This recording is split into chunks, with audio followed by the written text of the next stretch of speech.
Western society has ever experienced. I'm here because this is the most important moment in my medical career, and indeed my entire life. It's the fight for freedom and the very preservation of democracy. The tyranny must be exposed and stopped dead in its tracks.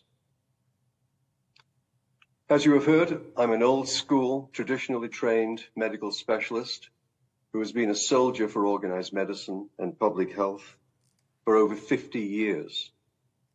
But no more. I'm ashamed of what medicine has become. I intend to paint a very big canvas of the terrible things that happened during COVID.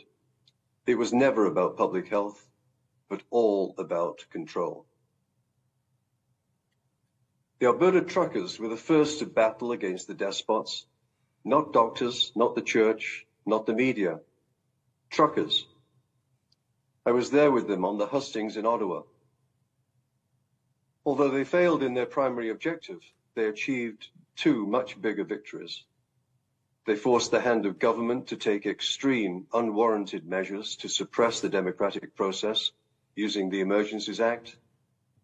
And the truckers also started an international movement to push back on wokeism in all its dystopian guises, including climate change. Let me summarize what has happened to date. I call it the big kill of people, economies, and trust in all our previously cherished institutions. Nothing was needed to manage COVID-19 except common sense, chicken noodle soup, vitamin D, and reliance on our miraculous natural immunity. If we had done nothing other than how we handled previous flu epidemics, no one would have noticed. It was never close to a viral pandemic, an epidemic at most. But it was a virulent pandemic of fear, largely based upon the monumentally flawed PCR test. I speak somewhat knowledgeably of that as a pathologist. We seem to have forgotten what Voltaire presciently said a long time ago. The art of medicine consists of amusing the patient, while nature cures the disease.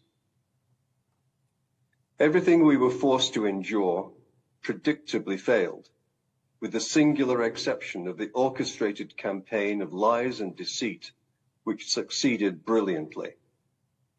Yes, the virus is real, but the reaction was a hoax that raped our very soul. I define a hoax as a widely publicized fraud intended to invite unthinking acceptance. I steadfastly refuse to retract my use of the word. It is unquestionably correct. None of the many mandates had any evidence of effectiveness in the medical literature. Masks, social distancing, business closures, travel bans, contact tracing, asymptomatic testing, prohibited gatherings, etc., etc., etc. It was all lies.